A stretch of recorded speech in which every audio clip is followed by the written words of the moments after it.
Ya está todo preparado para empezar el partido en la casa de los Gutiérrez con IKEA. Atrás está el sofá Civic, con diferentes covers para hacer match con cada selección. En el medio, los vasos Lodrat, repartiendo bebidas por todo el campo. Calentando por si viene alguien extra está la silla plegable Gunde. Y arriba, Ostaval, la coffee table de 2 alturas marcando un gol con cada snack. Visita IKEA y logra crear el line-up ganador para disfrutar del fútbol en tu casa. Con buena calidad y buen precio. IKEA sueña sin medida.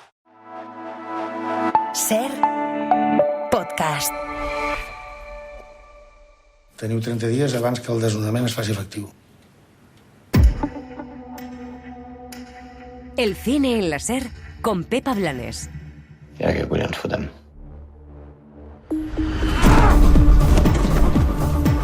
Aquest és el nou pla de reurbanització del Raval. Estem a punt de perdre el puto restaurant i jo no veig que foti res.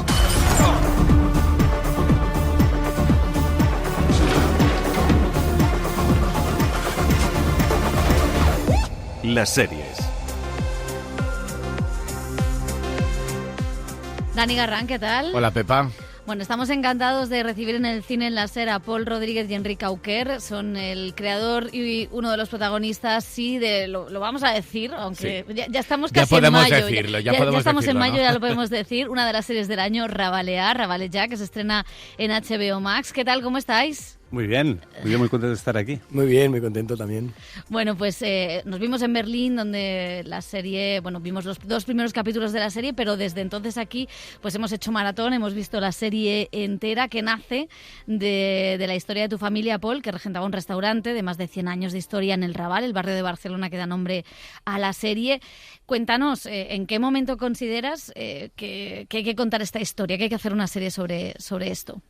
Pues básicamente yo decido hacer una serie sobre especulación inmobiliaria cuando mi familia es desahuciada. Teniendo un restaurante desde hace ya más de 90 años en el Raval, pues llega un momento que por un grupo inversor compra el edificio y tenemos como 6-7 años de lucha con ellos para intentar negociar un nuevo contrato y finalmente aprovechando la pandemia, nos desahucian y es ahí cuando decido que la realidad entra en mi ficción y hay los elementos perfectos para hacer un thriller donde vaya ahogando cada vez más al espectador y explicar una realidad que pasa en Barcelona pero que está pasando en todas las ciudades del mundo. ¿Y cómo fue de difícil para ti, Paul, transformar esa memoria tan personal de algo que estaba ocurriendo en tu familia a un relato colectivo? Bueno, la verdad es que doy gracias un poco al cine porque me ha dado la oportunidad un poco de venganza, ¿no? Digo yo siempre, una venganza poética en la que yo parto de esta realidad y a partir de ahí escribo una ficción totalmente, o sea, no tiene nada que ver con mi vida, pero sí que de alguna manera sirve como para poder enseñar pues todo el estado de angustia que vivimos durante ese tiempo y creo que de alguna manera pues poner encima de la mesa una problemática que está pasando en la sociedad española, ¿no? Que creo que necesita hablar sobre ello y creo que es un problema que en una medida u otra nos afecta a todos. Y de hecho, y tanto que nos afecta porque es verdad que todo esto pasó hace mucho tiempo, pero yo viendo la serie decía, tengo que tomar nota de todo lo que voy a hacer para que no pase esto en Lavapiés, cosa que ya llegó tarde, pero bueno, ahí estamos. Y de hecho, Enric, tú vives en Barcelona, Paul, tú también, conocéis las tensiones urbanas, de hecho, a ti te escuchábamos en los premios Gaudí apoyar a las víctimas de un desahucio, eres de una generación más joven que se enfrenta también al problema de la vivienda. No sé si eso es una cosa que te enganchó a la hora de entrar al proyecto. Yo me enganchó el proyecto en sí y luego, bueno, son estos proyectos que de alguna manera lo cuadran un poquito todo, ¿no? Como que hay mucho talento, hay un guión increíble, un elenco increíble, unos directores y una historia personal muy guay y como que muy interesante y a la vez un problema social en el que me siento militante de alguna manera y que me toca de cerca, igual que todas las personas que tengo yo en mi entorno, y de repente se junta todo como es una bomba para sentir que mi trabajo cae en un sitio útil, que lo junta todo un poco, ¿no? Y es con pasa poco, pero cuando pasa, pues da mucho gusto. Y la serie algo que tiene es que también es muy didáctica, explica las dinámicas de la especulación, cómo funcionan los fondos, lo difícil que es, ¿no? O la ausencia de estas empresas, de las instituciones públicas. Te queda como un poquito un regustillo de poca esperanza, ¿no? ¿Dónde está la resistencia hoy en día? Yo creo que la resistencia está en la queja, ¿no? O sea, creo que tenemos que quejarnos más, y lo que hace la serie es apelar un poco a este espíritu de rebeldía o de rebelión, ¿no? Para que de alguna manera el sentido colectivo de todos juntos podamos pedir pues, unas leyes que amparen al ciudadano más allá de los intereses empresariales, ¿no? Y un poco Rabalear plantea esto, ¿no? ¿Cuál es la lucha entre la individualidad, ¿no? Cuando alguien va a buscar su propio beneficio y que va dejando atrás, ¿no? Y cómo, de alguna manera, si no piensas en los demás, pues nunca, en un tema como es la vivienda, pues nunca va a estar bien. Bueno, y creo que es la queja, pero en colectivo, en militancia en el sindicato y en intentar, de alguna manera, que colectivamente no se quede nadie atrás, ¿no? Que es algo que también plantea la serie, de alguna manera, que creo que la serie tiene una visión bastante transversal de la lucha de clase, de alguna manera, o lucha de privilegio, o de dónde están los privilegios de cada uno y la legitimidad de cada uno de los privilegios que se siente con derecho de explotar el que está por debajo, ¿no? De alguna manera, y creo que es algo interesante de la serie también. Sí, sin duda es una de las cosas que, sobre todo en la segunda mitad de la serie, que más destacan, ¿no? Que, claro, esta familia es víctima de un desahucio, pero a la vez en ese barrio hay víctimas que están por debajo, ¿no? Y como vamos viendo todas esas capas sociales y toda esa, bueno, pues ese trasfondo que está en los barrios de las grandes ciudades y de las ciudades medias, ¿no? Sí, me interesaba muchísimo pues hacer una crítica no solo blanca y negra, o sea, aquí está llena de grises, donde los personajes son mucho más complejos y tienen muchas más capas que lo que normalmente vemos o nos interesa, pero sí que había algo de pues esto, ¿no? De criticarnos a nosotros mismos, cuál es nuestra responsabilidad ahí dentro, ¿no?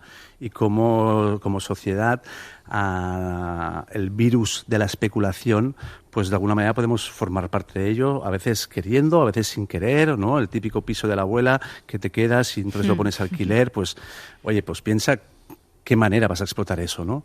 O como hoy en día, de alguna manera, en la sociedad, pues casi que se nos está como colocando en dos sitios, ¿no? Hay dos tipos de ciudadanos hoy en día, que es o la gente que no tiene casa o todos los demás somos turistas, ¿no? Entonces, ¿qué parte de responsabilidad tenemos nosotros en todo ello, ¿no? Y para los actores, en tu caso, Enric, saber que estos personajes existen, aunque se hayan ficcionado cosas, evidentemente, ¿cambia la manera de acercarse a ellos, de prepararlos?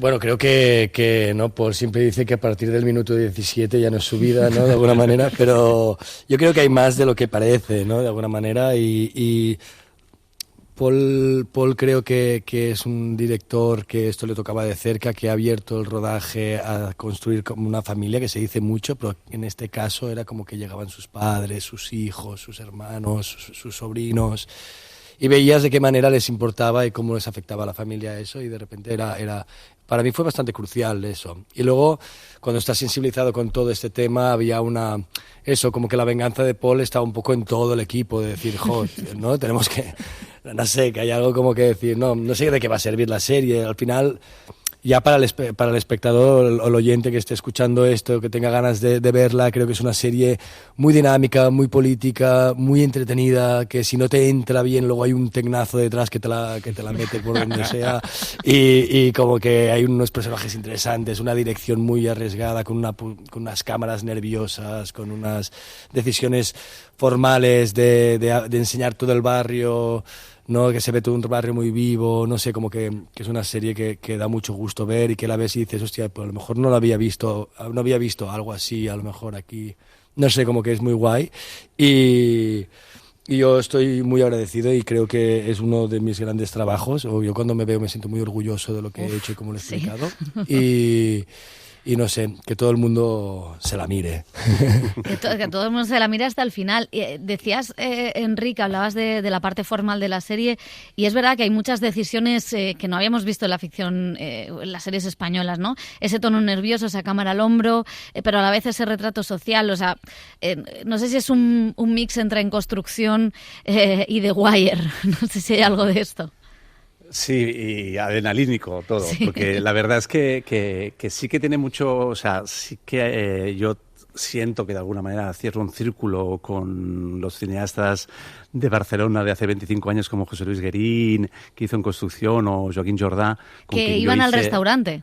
Que venían al restaurante, eran clientes del restaurante y que me dieron a mí la oportunidad de trabajar con ellos. Yo trabajé con ellos dos, con Joaquín Jordà en The Nens y con Guerín en otra película, pero que de alguna manera cierra, creo que Rabalear pues bebe de ellos, porque 25 años después seguimos hablando la misma problemática que tiene la ciudad de Barcelona. Con lo cual es un problema que sigue enquistado, que sigue interesando a alguien y que no sabemos a quién, y que de alguna manera esta película lo que hace es volver a poner esto de encima de la mesa. Y a nivel formal, al ser una historia real, yo lo que quería es que fuera una fantasía hiperrealista de alguna manera, ¿no? Que toda la realidad del barrio se pudiese filtrar dentro de la serie, y llevar la serie, pues como dices tú, a este mundo quizá de thriller, más de Wire, pero al mismo tiempo muy realista, y que todas las decisiones creativas, como dice Enric, ¿no? de esta cámara nerviosa, este dinamismo de montaje, de rodar en espacios reales donde no cortamos figuración, donde se mezcla la gente real con la gente de ficción, fuera toda una mezcla que hiciese que el espectador viviese el realismo a lo máximo, ¿no? Y ahí fue donde llegó también la decisión de pixelar los rostros. Sí, claro, porque al final tienes que proteger la identidad de la gente y pixelas rostros, ¿no? Entonces tú vas viendo la serie y vas viendo que hay gente con los rostros pixelados, que no es un Black Mirror, sino que es algo mucho más terrenal, pero sí que de alguna manera ofrece o creo que lleva al espectador a unas técnicas mucho más documentalistas, ¿no? Donde el realismo y quizás hasta la peligrosidad pues tiene un sentido, ¿no? Y nos contaba en Berlín Sandra Tapia, la productora, que habíais integrado al barrio, a los colectivos sociales que trabajan en el Raval, que viven en el Raval. ¿Cómo ha sido también rodar en ese barrio, que puede ser un caos maravilloso, pero también un caos para un rodaje? No sé cómo ha sido el trabajo también con los colectivos y el estar con ellos en constante relación. Pues bueno, yo como que toda mi vida he estado paseando y rabaleando por el barrio, siempre había participado con el Casal de Infants del Raval, que hace un trabajo increíble en el barrio, y en el momento de hacer la serie lo que sí quería es que todas las asociaciones, pensar que el Raval es uno de los barrios que tiene más tejido asociativo y de ONGs de Europa, con lo cual es un barrio muy hospitalario, es un barrio donde hay unas realidades muy difíciles, muy complicadas, pero que hay muchísima gente que las combate, y de esa manera quería que yo, de alguna manera, pues desde la producción, desde la preparación de la serie, desde el rodaje, todo lo que podíamos crear pudiese tener un beneficio para el barrio, ¿no? Entonces, desde trabajar con muchos actores que hicimos streetcast, y que aparte del equipo artístico con Enric y grandes actores que tenemos en la serie, con María, con Sergi, con Francesc, está en la serie, pues también pudiesen compartir gente que no había hecho nunca nada de cine, ni le parecía algo, una posibilidad. Llevar el cine al Raval me parecía que podría ser muy interesante, y ha sido como muy agradable, porque ellos también han podido vivir unas realidades, han podido gozar de un oficio, que es el oficio del cine, y poder trabajar y poder explicar en primera mano una historia que pasa en sus calles, ¿no? La investigación en la serie también fue una parte muy importante. Tuvisteis a Justin Webster. ¿Cómo fue este proceso? Pues fue un proceso que estuvimos con 2-3 años trabajando con Mai Vélez, trabajando en las calles del Raval, haciendo cursos de castellano para chavales que vivían en la calle.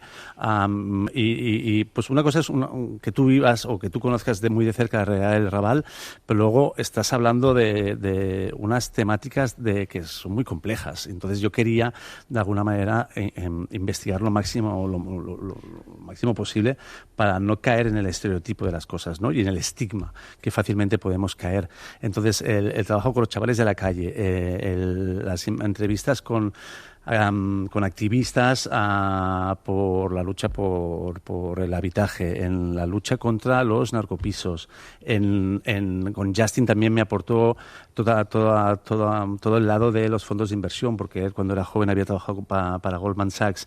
Pues poder trabajar con toda esta gente y ver la realidad del día a día hacía que intuyeses la complejidad de todo ello, ¿no? Y que no nos quedásemos en una cosa muy, muy epidérmica, sino que pudiésemos pues entrar más a fondo y poder ver que al final el hecho de que haya un espacio vacío o un piso implica muchísima gente y hay mucho interés en coger ese metro cuadrado, ¿no?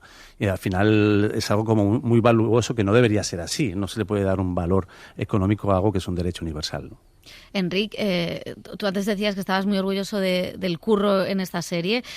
Hay una escena brutal en el restaurante en el que tú te enfrentas al personaje de tu padre, de Francesc Surella, que es por los pelos de punta, pero luego has tenido que saltar de todos los tejados del Raval. O sea, también tienes tu dosis de cine de acción. ¿Cómo ha sido esa parte de saltar por todo? ¿Cómo has vivido esa parte de cine de acción? Pues es que fueron como 3 días, creo, y soy muy desobediente porque no me dejaban saltar, pero yo cuando daban en la acción, en principio tenía que haber otra persona que hacía los saltos y los hacía yo, así un poco a lo Tom Cruise. Y después creo que el segundo día estuve enfermo y estaba como corriendo como a 38 de fiebre. Siempre pasan cositas de estas.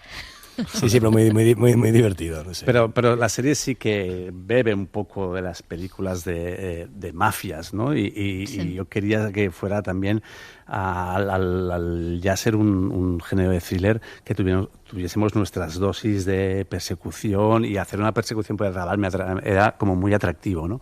Y el Raval que tiene esta arquitectura que pueda saltar de una casa a la otra, que están muy cerca y tal, me volvía loco. Y la verdad que fueron 3 días como bien jodidos, porque Enrique se tuvo que pegar unas hartadas de correr muy bestias, pero creo que hacen una serie como muy atractiva al público, ¿no? Es lo peor de nuestro oficio, también te digo, ¿eh? Saltar entre los tejados. Sí, como correr durante 3 días. ¿Sabes? Como si fueras atleta o algo. Y luego es una cosa que tiene Enrique, ¿no? Que es tan echado para adelante que le puedes dar cualquier cosa que se mete, ¿no? Entonces era como muy agradable ver cómo se metía y cómo acababa hecho polvo el pobre después de cada toma, pero volvíamos a rodar y volvía a saltar y volvía a correr. Hablabas también de que hay muchos extras, hay mucha gente del barrio trabajando ahí, que no son actores profesionales. ¿Cómo eran un poco esas dinámicas de un día de trabajo entre tanta gente tan diferente? Pues la verdad que son muy complicadas, porque también había mucha gente que no hablaba ni castellano, ¿me entiendes? Porque son gente que vive en el Raval, que acaban de llegar, que todavía están dentro de un círculo más cerrado y que pues quizá hablan árabe o urdu, entonces también era complicado como también comunicarse. Pero bueno, estas cosas que tiene la magia del cine, es verdad que teníamos el trabajo de Óscar Luco, que nos ayudaba haciendo de coaching de todos los personajes racializados de alguna manera, y que venían bastante preparados en el set de rodaje, y luego que al final yo creo que cuando tienes que diseñar un dispositivo para dirigir actores que no son profesionales, de alguna manera, pues tienes que... Aquí es un trabajo conjunto, ¿no? Ahora mismo Enrique es alguien muy generoso, pues a la manera de trabajar con ellos, la manera de dar las réplicas, la manera de llevar las escenas, pues yo me tenía que apoyar mucho en ellos, y también darles como un espacio donde se sintiesen cómodos, ¿no? Y que sus personajes fueran lo más parecido a ellos mismos como personas, ¿no? Entonces cada uno tiene su espacio, su libertad ahí en medio, y al final uno tiene que adaptarse a lo que vas encontrando en estas situaciones. Pero lo arriesgado de esto era la propuesta. Creo que tuvimos 72 actores en la serie, con lo cual es muchísima gente, y muchos de ellos pues gente que no habían hecho nada, ¿no? Oye, hay otro tema que al final vertebra toda la serie, ¿no? Y que también habla de modernidad, tradición o progreso, retroceso, ¿no? Por un lado está eso aplicado al urbanismo, a la vivienda en este caso, que eso es lo que cuenta la serie, pero luego está en lo micro, ¿no? En esa relación entre el personaje de Quim Ávila y el de Francesc Surella, ¿no? De cómo modernizar un restaurante, de no modernizarlo, de abrirse al turismo, no abrirse al turismo, cambiar el menú o ser una casa de comidas. Claro, esos dos temas de cómo progresamos y que ese progreso no nos vaya luego hacia atrás. No sé si es el leitmotiv al final de la serie.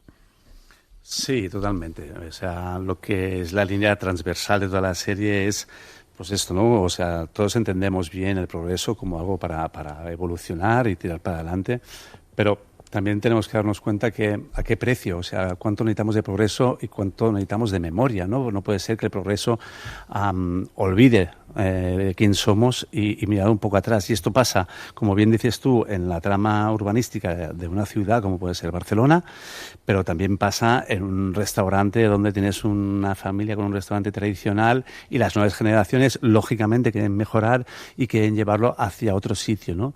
Y poder equilibrar estos dos mundos, hacer esta balanza, creo que es lo más interesante de la serie, ¿no? O sea, entonces ahí es donde surgen unos conflictos interesantes entre los personajes, como de alguna manera este cambio generacional también funciona muy bien en los personajes.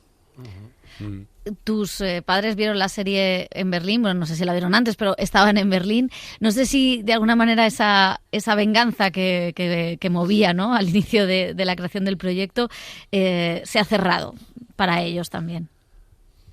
Pues la verdad es que no lo sé. Ellos, verdad que cada vez que ven la serie se les remueve todo todavía. Y la han visto ya que entera, la han visto 2 o 3 veces ya con los pases que hemos hecho para los compañeros actores y para los compañeros técnicos, que los hemos visto todos juntos a nivel familiar. Pero bueno, de alguna manera sí que encuentran cierta tranquilidad en poder explicar las cosas como fueron, ¿vale? O como pensamos nosotros que fueron, porque siempre hay una verdad al otro lado, y de alguna manera sí que creo que tiene un pequeño, bueno, algo de sano, ¿no? De poder hablar de ello abiertamente, sin tapujos, y a partir de ahí que cada uno saque las conclusiones, pero uno se ha quedado a gusto ya. Y oye, Paul, una pregunta que nos hacemos desde el principio, ¿el restaurante sigue abierto? ¿Qué ha pasado? El restaurante, el restaurante finalmente, después de 5 años que estuvo cerrado, lo han comprado una nueva gente y han abierto un nuevo proyecto en el mismo sitio, sí. Sí. Pero no tiene nada que ver con nosotros, es otra historia. Ellos intentan sobrevivir como intentamos hacer todos en la vida. No fue un hotel ruso, espero. No es un hotel, no. Bueno, Paul, Enric, enhorabuena y muchísimas gracias. Que vaya muy bien. La serie se irá viendo semana a semana en HBO, o sea que os deseamos mucha suerte, que seguro que la vais a tener. Muchas gracias. Gracias. Pues muchísimas gracias. El cine en la SER con Pepa Blanes.